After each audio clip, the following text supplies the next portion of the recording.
Hey guys, Aaron Cybertron Zeng here, and today I'm back with another episode of Road to Ranked, where I climb the online doubles ladder and provide live commentary as I go. I want to switch things up a little bit. I know it might be a bit boring watching me play the same team over and over again, so in the next couple of days I actually want to try out a bunch of cool rental teams. There have been a lot of cool teams that have been published by top players in the last week or so, and I do want to make edits to the team that I've been using, as well as introduce some new teams to the series, but yeah, I want to spice things up a little bit, and like I said, there have been some really cool teams that players have published, so this is going to be the first one I'll be using. This team was created by a Japanese player called Zeen. He made it to Worlds back in 2016, I remember, because I actually commentated one of his games, which was super cool, and he has been consistently at the top of the ladder this season for Season 1 of Battle Stadium. So he actually made it to #1 on the ladder with this team, which is really cool. Obviously, it's a rental team, so feel free to try it out yourself. I'll also include the team ID in the description below, as well as Zeen's Twitter. I think he has a YouTube channel as well, so I'll link that in the description below because he is making content as well. So thank you to Zeen for publishing the team. It's obviously got a lot of interesting stuff, like a more support-oriented Dragapult, a Weakness Policy Togekiss, and a Mold Breaker Excadrill that has Assault Vest with Horn Drill as well. So lots of cool stuff. Also Snorlax, which we haven't tried out at all, so pretty excited to feature this team, and yeah, let's just play some games with it. So like I mentioned, go follow Zeen, check him out, all linked in the description below, and let's get started with today's episode. Okay, as we look for our first opponent of the day, the question of the day that I wanted to ask actually relates to how often you want to see me change teams. Obviously, with rental teams and so many players posting really cool teams online nowadays, it's relatively easy to swap it up every 2 or 3 days or so. So if that's something you guys want to see, definitely let me know. Obviously, I want to feature my teams as well, but sometimes it can be hard to come up with a new team idea and then get it in-game immediately. But like I said, over winter break, I should have more time for that, so hopefully I'll be able to build some more cool teams and edit the previous one that I was using. But yeah, let me know how many episodes you typically want to see me play a team with, and I'll definitely take that into consideration. So thank you guys as always for watching. Leave a like if you enjoyed, and let's get into this episode. All right, so let's see. I'm really excited to try out this team, and what the heck are we up against? That's really scary. That's a Trick Room team, but with a lot of interesting Pokemon. I mean, Hatterene, pretty much everything on that team is interesting. The Dusclops, the Appleton, Milotic, Corsola. I mean, tons of interesting stuff here. This is definitely a Snorlax game, I think. We probably can't deny Trick Room in this game, but I think that's also probably alright. I don't think that's super important. The question is what my opponent's going to use as a Trick Room setter, but I don't mind leading Snorlax and just trying to get some heavy, like, screen, or, like, reflect up and start cursing immediately. And I think I like it next to Excadrill, especially because Excadrill can give the Snorlax defense or special defense boosts immediately. Also puts on some pretty good offensive pressure from the get-go. I don't really know too much about Appleton, so that is the Pokemon I'm really most curious about. I think we probably let up Trick Room go up this game. Milotic is annoying, so I think I'll probably want Rotom. And I don't think Dragapult's that great this game, other than to get maybe a Draco Meteor off, but it doesn't have Protect. I think I like Togekiss. I think Redirection here can be really good, where I just basically pair Togekiss with Snorlax and just curse up, and then sweep with Snorlax. So, let's see how this plays out. Like I mentioned, Zeen was able to get #1 on the ladder with this team, so it is certainly a successful team, and I am excited to try it out. Yeah, he has some really cool stuff on this team, and I think Mold Breaker Excadrill with the Salt Vest is really interesting. This Excadrill also has, like, not much bulk, and it's mainly defensive, which is cool. Okay, so it's gonna be my Milotic and Dusclops. That's fine with me.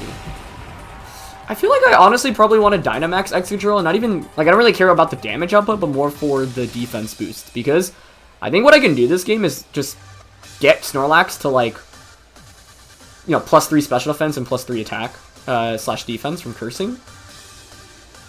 So let's go for that. I'm gonna Dynamax and just start raising my special defense as well. And Max Quick I guess Milotic's still more annoying here. So this will be an interesting strategy, where I'm basically like defensively Dynamaxing, not even to boost Excadrill stats, but more for Snorlax. Because I have really good coverage with Facade and Darkest Lariat against my opponent's entire team, and once I get a couple of boosts off, even when you Dynamax, like, you just can't take care of Snorlax, I think, so we'll see how this strategy goes. Milotic, like, totally could Dynamax here and go for, Max Geyser, but that shouldn't do too much damage once we have AV and a special defense boost. So I don't expect it to Dynamax, but it actually does, which I think is good news for us. Because Milotic doesn't exert that much offensive pressure, Unless this is Dusclops Dynamax, which I'd be shocked by. But it is Dynamax Milotic, yeah. So, I'm going to be taking more damage in return, but once again, the goal of this game is basically to set up my Snorlax. So that's what we're going for here. So this isn't bad. And the good thing is we have protection around status because it's running Facade. And that's still decent damage from X-Quick, honestly. I'll take that. Especially considering that this Excadrill doesn't have like any attack investment. Okay. Just a Max Geyser, that's fine. How much does this do? Yeah, not much at all after Assault Vest and the special defense boost. That's very nice. Maybe next turn it knocks me out, though. Like, Trick Room will go up here. But I think that's alright. I think I just Curse here again and go for Max Quake. Oh, it's not even Trick Rooming. Well, that's interesting. We take those, because it means now I get another boost off. So let's Curse here. Hex is interesting.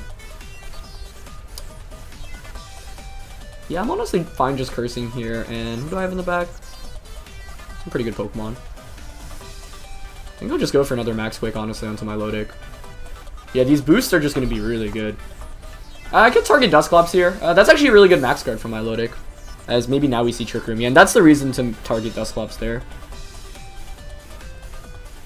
It's just Will-O-Wisping though, that's fine. Yeah, it means we get one less boost off from the special defense side, but that's okay. I don't know if my opponent has an answer to the Snorlax, honestly, which is why I brought it early on. Some teams really just don't have any answer to it, especially if you get boosts from Max Quake off as well. So, could have gotten a third boost there, unfortunately I did not, but that's alright. I'm just going to Curse again and Max Quake the Milotic again. I want to put it in Thunderbolt KO range from Rotom. It might have Citrus Berry though, but well, that's fine if it does. Yeah, so like I'm basically taking no damage at this point with Snorlax. My opponent might be inclined to... We actually don't proc a Berry there, which is, I guess, good for us. So Snorlax now is already at +2 special defense, and it's going to be at +3 attack and defense after this turn. And so here's another Max Geyser coming up, but that's fine. Don't really care about the damage. And yeah, after the defense, special defense boosts, we don't really take much there. And nice. So we got burned here from the Dusclops, but this is why the Snorlax runs Facade. Facade probably a little bit better on Curse Laxes, mainly because there is so much Will-O-Wisp running around in the metagame. And now we're going to do a ton of damage, which is awesome. Darkest Lariat will do less damage though, unfortunately, right? But that's still alright, I think. Okay. So we're at +3 now. I wonder if we want to just keep cursing or whether we want to start attacking. I don't see a reason to not keep cursing, to be honest. And we do have Horndrill and Excadrill, which can be kind of fun. So let's see. I've got Rotom and Togekiss in the back. I don't mind just cursing continuously. Like, my opponent's not really pressuring me at all here. And I guess I might as well Horndrill. I want to free switch it into the Togekiss, basically. Yeah. No point in trying to switch Excadrill out. I don't really need it. As Dusclops switches out, okay. Into Appleton. Okay. Horndrill. Oh, it connects! That's sick! I actually really like Horndrill on this Excadrill. Because you're so bulky, you basically set up for win conditions against a lot of stuff in the late game. I'm just quickly looking up Appleton, because I haven't really gone up against it. But I think now we can start attacking with Snorlax. Gluttony, Ripen, and Thick Fat. Yeah, I mean, this shouldn't be doing any damage to me at this point, so I think I can just start facading things. I wouldn't have minded if we missed that, because if you knock out Excadrill, I get a free switch into Rotom, and now I have Rotom and Snorlax out. And the main thing is that my opponent's committed Dynamax as well, so that's its anticipation pattern. Okay, interesting. Yeah, let's just start facading. Who's the bigger threat? I guess Hatterene. But I don't know what Appleton does, so in fear of the unknown, I think I will target that. And I'm not going to test my luck again, I'm just going to Iron Head to Hatterene for damage here. I can't believe we hit that Horndrill on the first try, though. That's so clutch. Alright, just the Dazzling Gleam coming out, that's fine. Excadrill doesn't even get KO'd from that. And just Leech Seed, alright. I think Facade here should just get the KO. Yeah, my opponent had nothing for Curse Snorlax in this game. So, +4 attack facade boosted by burn. That is so nice to see. That's awesome. Nice. So, Leech Seed is effectively useless there. I was just wondering if Appleton could really do anything against Snorlax, but Leech Seed definitely not the answer. Although, I do think from the Appletons that I've seen, it does seem like a bulkier Leech Seed variant is the one that people are opting to use. But yeah, this is why Snorlax alone can win against Trick Room. And with the special defense boost we got from Excadrill, I was able to just completely demolish, basically. Like, my opponent literally can't do anything against it right now. I guess I'll just sack the Excadrill here. Yeah, like, so few teams have ways to effectively deal damage with it, and especially when this Snorlax is like a bulkier variant, like, can just heal back with, I mean, obviously most Snorlaxes are going to have Recycle, but yeah, you get even a single special defense boost on that for a Max Quake, and man, it is so hard to take care of. So this team is fun in the sense that you can pull stuff off like that, where, yeah, like, you don't need to be Dynamaxing for damage, the stat boosts are actually really good from it, and I think it shows you how flexible Dynamax can be in doubles, basically. Although, that shows a cool mechanic where, yeah, even though we knocked out the Appleton, the Leech Seed gets redirected into the Dusclops, which switches in. That's not been anything new, but, yeah. Also not going to be super relevant at this point in the game. We can just bring out Rotom and then go for Nasty Plot. So this is fun. This team is fun also because there's multiple stat boost users, right? There's Curse on Lock, but there's also Nasty Plot Rotom. So you get, like, even a single boost on those from Max Quake or Steel Spike, and man, it's just going to stick around for forever. So let's just recycle here to be safe, and Nasty Plot. Yeah, Hex Dusclops is interesting. Dusclops as a pick in general is interesting, but with no fighting type Pokemon on my opponent's team, this was a very easy game to just bring Snorlax into. And Nasty Plot Rotom is also really cool. Like, people kind of underestimate the damage from it, and with the bulkier variant, when you Dynamax, like, you can actually really poke holes through teams. So this one doesn't run Will-O-Wisp, but I think definitely makes sense on the team. Alright, so I think this next turn, I want to say Thunderbolt and Darkest Lariat just gets the KO, but not entirely sure.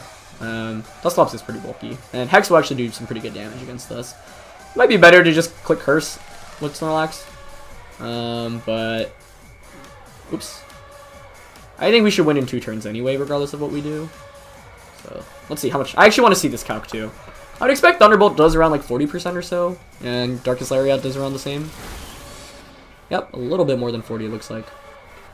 Here's Hex onto Rotom. How much does that do? Yeah, not much, even with the burn. And my favorite animation in the game, Darkest Lariat Snorlax, comes out and hits the Dusclops. Yep, both Darkest Lariat did a little bit less, whereas Thunderbolt did more, but another Thunderbolt will finish it off here. So, first game with this team, and not bad, I gotta say. We hit our first Horn Drill, which is hilarious, because that was a position where we really didn't need to hit it at all, but it ended up working out. But yeah, in the end, my opponent just had nothing for Snorlax. I think, like, Escavalier could have been a little bit scarier this game, but my opponent ended up bringing it, mainly because, like, I can't hit it for super hard damage, especially once you burn me, but I think once I get, like, a single Curse off, and given that I led Snorlax, it was just going to be really hard for my opponent to deal with it, so this was all Snorlax's game. As Dusclops actually has Protect and goes for it. Okay, so prolonging the game a little bit, but that's fine. So the moveset is Protect, Will-O-Wisp, Hex, and presumably Trick Room, which is interesting. You'll see a lot of Dusclopses run Nightshade, which I like a little bit more, and also attacks like Pain Split, which I think are good for it, mainly because it at least gives it some means of recovery. So it's actually able to heal back a lot from Leech Seed, which is funny, but yeah, another double up will finish it off here, so it's fine. Like, there's no way my opponent can really win this. Although, because the Snorlax's attacks are not PP max, like, you could stall it potentially, and my opponent goes for a double but doesn't get it. Okay, yeah, that's the only win con, I guess. Probably could have clicked Nasty Plot a little bit more with Rotom in this game. Maybe this doesn't get the KO. Let's see. It does. Okay, very nice. Yeah, this was just Snorlax being Snorlax and being the MVP. So, you know, that's one of the reasons why I think Snorlax is going to be even better once Gmax is allowed in VGC. Like, it's just going to be able to have even more utility, and I think it's not going to be a Pokemon you're going to Gmax a lot of the times, because this game demonstrates how it can be good to Gmax something to support the Snorlax, basically. But yeah, even giving it a single boost, man, can really take it so far. So that was sick. That was super sick. And that was Snorlax saying, I just don't care about you. I'm going to stick around and just take all these attacks. And it's a good Trick Room answer too. You know, Trick Room is really common, and I think if they don't have like a fighting type Pokemon like Conkeldurr, like they're gonna be in a world of hurt basically, because Sylvester Excadrill also matches up pretty nicely against a lot of the Trick Room Pokemon. For example, against Hatterene, you just pressure with Steel Spike immediately, forcing them to either like bring another Trick Room user, and then other Trick Room users aren't as offensive. So yeah, I think Excadrill Snorlax works out as a pretty good lead against most Trick Room teams. If they do have something like Conkeldurr, or I guess even worse, a special fighting type Pokemon, things might be a little bit more difficult. But there aren't that many options, plus they probably can't lead with that either, which means even once you get like a single, like 1 or 2 boosts off, you're in a pretty good spot. So yeah, nice debut with the team for sure. Next game today. Oh, okay. I think this is a team that Alex actually just made. I want to double check that because it is a rental team, and if it is the same team, I actually haven't really seen Alex's sets or whatnot, but I remember retweeting it the other day because it's really cool. And it was actually one of the teams I wanted to try out myself personally. So I'll link the code for Alex's team, even if it isn't the same team. You guys should still feel free to try it out. And yeah, looks like it is that team. So this is like a really scary team with Tailwind support and Sunny Day. It's like Tailwind Trick Room hybrid, basically. And Snorlax does not like that at all. Huh. What's my approach here? This Charizard actually kind of destroys me, I think. Like Whimsicott Charizard as a lead could be really problematic from the get-go. I might want to paralyze Charizard. Does that even do much for me though? Because if Whimsicott sets up Tailwind, I don't really get very far with that. I'm running out of time, so I need to pick my Pokemon. Togekiss Gyarados? I guess Excadrill and probably Rotom. I need to knock out the Charizard this game. That's the problem. Togekiss. I guess Togekiss's redirection could help if the Charizard Dynamaxes, which it probably does. I'm not the biggest fan of Snorlax in this matchup because my opponent has Intimidate on that team, which is annoying. I don't really do any damage against Rhyperior. In fact, I'll just proc its Weakness Policy. I think it just takes too long, basically, for me to curse up in this game. Togekiss probably is an okay Pokemon to bring, though, and it is Charizard Whimsicott, which I thought my opponent would lead, but I still don't know if my lead was the best answer against this. Because you can just Dynamax? What do I do? I think my opponent probably Tailwinds, Dynamaxes, and Max Flares Togekiss. You might not even need a Tailwind, to be honest. You could just Moonblast and Heat Wave, or even Max Flare.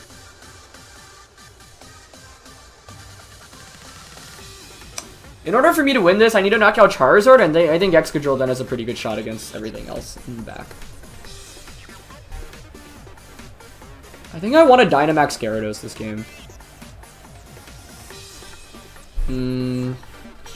Dragon Dance could be tempting. This Whimsicott has Fake Tears as well. I think you probably just follow me. I mean, Sunny Day and then Heat Wave,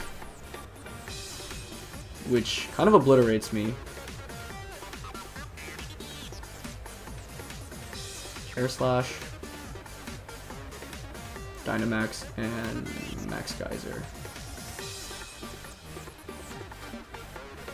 Yeah, there's oh no, Charizard's not Dynamaxing. Oh, that's interesting. Okay. Well, I'd prefer to see that. Yeah. The thing is that Whimsicott won't do much damage, right?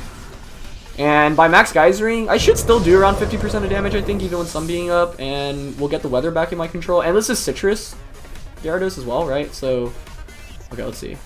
Yep, there's the Sunny Day. Yeah, this is Spec Solar Power Charizard. I think Heat Wave probably just knocks out the Togekiss. Maybe I should have targeted down Whimsicott instead.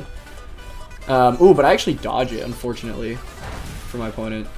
So, I feel bad about that for sure. But that is the risk of running Heat Wave, obviously. And going for it turn one. Like, you're only... Oh, wow, that does a ton of damage.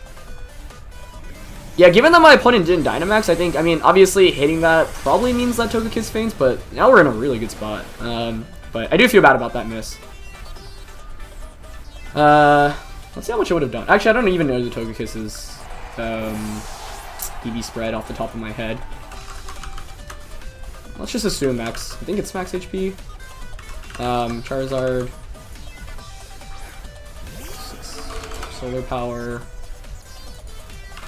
Let's see, Dragapult comes in, and that's fine. Dragapult probably Dynamaxes now. My opponent could Fake Tears. Oh, but I could just follow me now, yeah. Which puts my opponent in a really awkward spot, I think. The issue is I don't really do much damage. Huh. Maybe I just Dazzling Gleam, actually. I don't want to Dazzling Gleam and Max Guard here.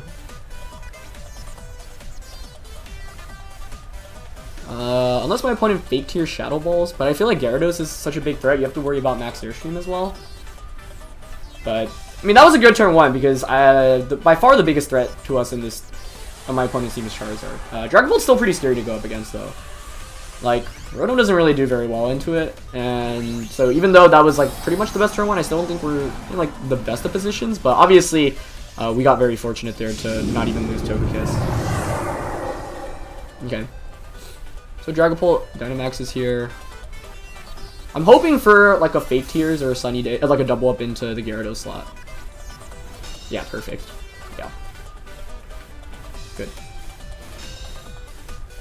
So that's huge. We avoid any damage there. It's really good damage from Dazzling Gleam too, jeez. Yeah, this Togekiss is a little bit more offensive. Huh, I could follow me here. But I don't mind just Dazzling Gleaming, to be honest. Like, Dazzling Gleam is doing so much damage, and I'm doing more damage with Togekiss than I am with Gyarados, actually. And let's just Max Geyser to try to knock out Whimsicott, because then we get to bring in Excadrill. There's Fake Tears again. Yeah. I assume this KOs me with Max Phantasm. Phantasm, excuse me. Wow, it doesn't even KO. Yeah, that's game then. Gyarados is a beast. Yeah, I think even if the Heat Wave connects there on Togekiss, I mean, I guess if it does KO us, what would we do? We'd have to get a switch in, and we'd probably switch into Rotom. Yeah. This is just going to be... Oh, wow, we actually don't knock out the Whimsicott. Interesting. But, yeah, I'm going to quickly do this, because I think it should KO us in Sun. Like, it hits for so hard. Item, choice specs. Oh, actually... Was it? No, I don't think that was KOing us, actually. Yeah, this is saying or timid max special attack solar power heat wave in Sun against max HP no speed F Togekiss does 84 to 99%. Although I don't remember how much bulk this Togekiss had. Either way, yeah, this Togekiss is used like more offensively, which is honestly really cool. It has 182 HP. Yeah, so we would have survived that. So yeah, I don't think the miss actually ended up mattering too much then, unless it crit. Because we still would have gotten the damage off, but obviously it still helped me a ton. Can't deny that. Let's see, we're at -1 attacking defense. Dynamax is over. Yeah, I don't think there's much my opponent can do. A single Dazzling Gleam will just get the KO, so let's just switch out to avoid a Fake Out this turn, and Waterfall to KO Dragapult. Yeah, because all I need to do is switch Togekiss out and back in, and I'll win the game. And I don't want it to take any damage from like a Fake Out and Max Phantasm here. Yep, there's the Fake Out. Yep. And just Max Warm Wind, that's also fine. So that's probably going to Gyarados, yeah. So that's fine now because Togekiss just comes back out. In fact, I think, because the Dragapult is Life Orbed, I basically just stall out the Dragapult right now and don't bring in Togekiss until Dragapult's KO'd. Although I don't even think Dragapult can knock us out. Yeah, it actually doesn't have anything to hit us. So you can just bring out Rotom, honestly. And click Dazzling Gleam.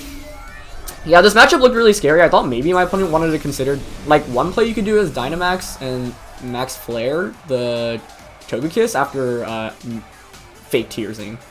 And then you can have Weather Control the following turn as well. Though I guess Dynamax and Gyarados ended up being pretty good for us. Let's see. Yeah, I'll just Thunderbolt, Scrafty. Even if Dragapult crits us, it can't KO. And Dazzling should be a 2-shot even on Assault Vest Scrafty.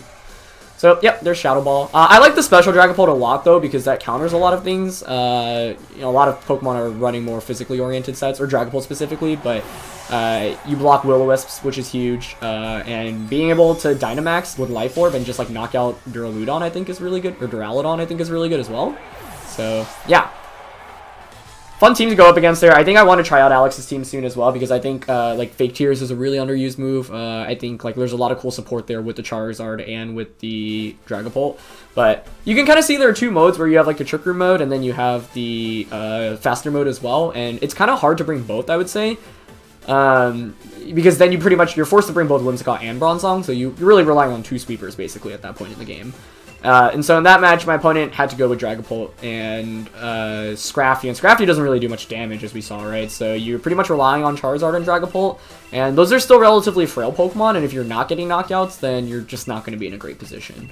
Which is pretty much what happened there. But obviously a very fortunate miss on the first turn to make things a lot easier, because the damage output from Togekiss was just insane. Yeah. But, yeah, let's go into our next game here. Alright, third opponent of the day. Let's see what they're rocking. What in the world? Okay.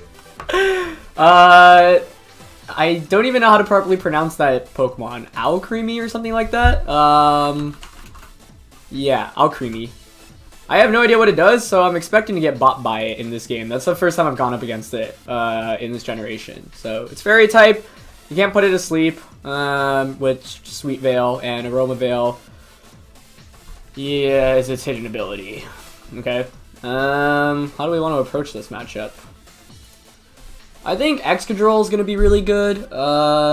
This could be a Snorlax game, honestly, as well, where we just set up with Snorlax. Although I'm actually worried about Sheer Cold on the Lapras.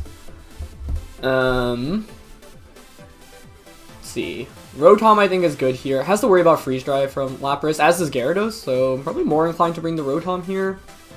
What do I want to lead with, though? I don't mind leading Excadrill, honestly, I think. I don't think Dragapult support is that great for me here. I guess Reflect's not bad, but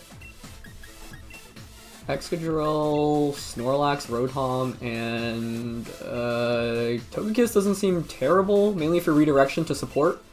Maybe I should have led with it instead, but let's see. Really cool team on my opponent's end. I think we've gone up against Lapras a bunch, and I think it's actually probably pretty underused in this format right now. You can run some cool sets like Weakness Policy. And it's just super tanky. It deals pretty well with stuff that's relatively common, especially Gastrodon, which obviously I'm a big fan of. And in general, it's just kind of bulky and difficult to take care of. Alright, so Chandelure and Alcremie here. So I'm scared because I just really don't know what Alcremie does in general. Its defense and HP is relatively low. I mean, we could just Dynamax Excadrill here turn 1. Like, Dynamax, Max Quake, and Curse. Don't think that seems terrible here. I'm just worried about Sash Chandelure and then having it Dynamax on me and going for, like, the Fire type attack to knock me out. Otherwise, we should survive an attack. So, yeah, let's target on Chandelure and go for a Curse. This is a scary lead, though. There could be Trick Room, I guess, as well. And once again, I really just don't know exactly what Alcremie does, so I guess we'll find out in this game. Seems like kind of like a bulky support Pokemon. Gets Helping Hand.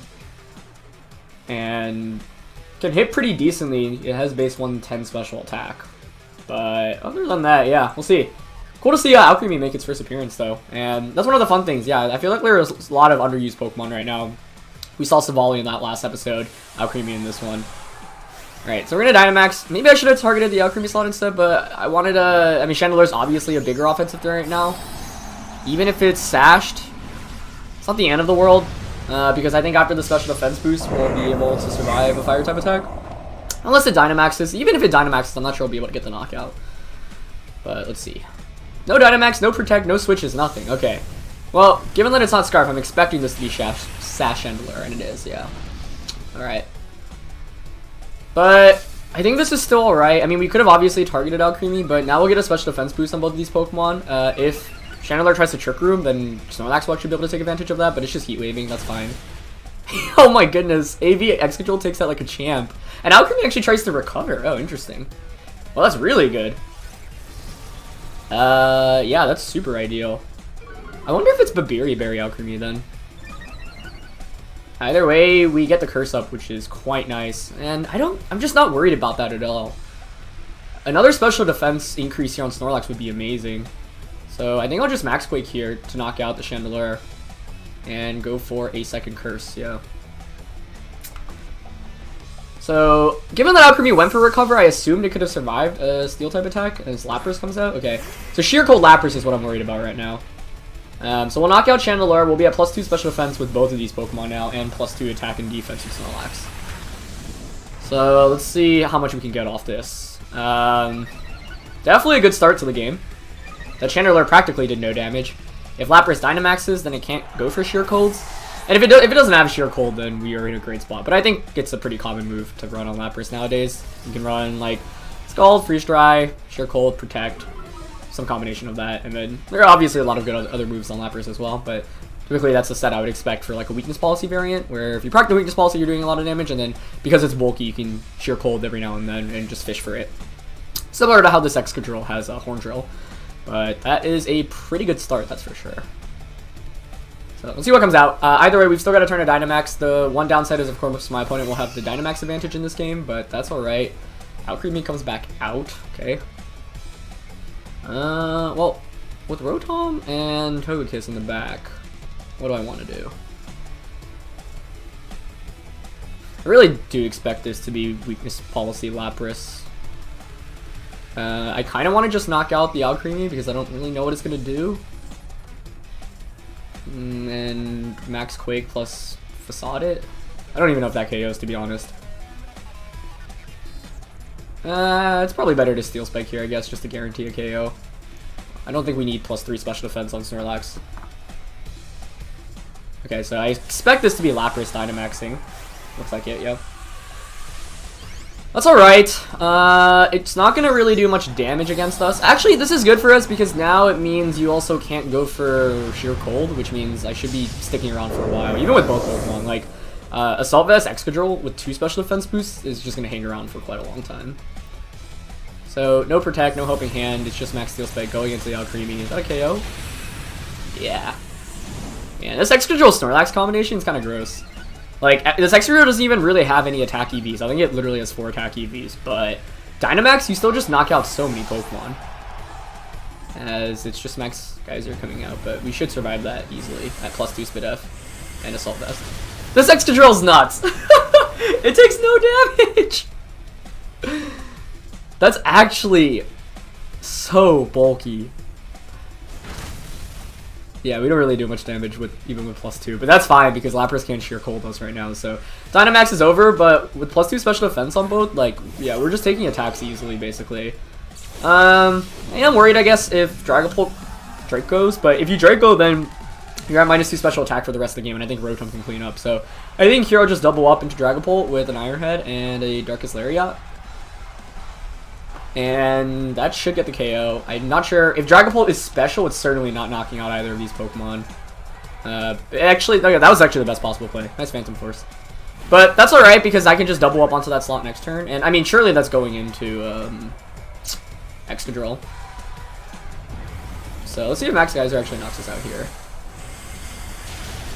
Yeah, it does. Okay. Is that a crit? No. Honestly, was not sure. But that's alright, because now we can bring out, probably Togekiss I think is a little bit better. Because then we can just Dazzling Gleam, Darkest Lariat, the Dragapult, and we'll outspeed it.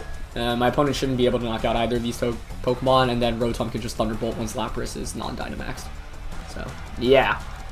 I mean, Excadrill Snorlax was just perfect as a lead here in this game. No Trick Room from Chandelure, but the thing is, even if my opponent had Trick Room, we'd be able to just kind of sweep through with Snorlax, which is why Snorlax is just so good on this team. So yeah, Dazzling Gleam plus Darkest Lariat definitely should get the KO here. Dazzling Gleam itself almost just knocks it out. Nice. Max Hailstorm. We might even survive this, and it might proc our Weakness Policy. Let's see. And we survive. Nah. Alright. But that's alright. That's 3 turns of Dynamax Lapras now, and it's 2v1. Snorlax at +2 special defense, and Rotom in the back. So, it probably has Sheer Cold, which I guess is scary. But that's still alright. I love that animation for Snorlax. Yeah, so we can bring out Rotom now. And sweep up. I'm thinking it might be better to not Thunderbolt on the first turn, because I don't want to proc a potential weakness policy. So I think the better play here is probably to Nasty Plot Facade, and then Thunderbolt the following turn. Of course, that puts me at risk of getting sheer colded, but I think this is alright. Yeah. Facade will allow us to see if it has a barrier or not. If it doesn't, okay, it's just protecting. Well, that's kind of annoying. We could have cursed there, but whatever. Actually, I mean, it's fine because we end up getting Nasty Plot, so it's not annoying at all, actually. Yeah, so that should be game.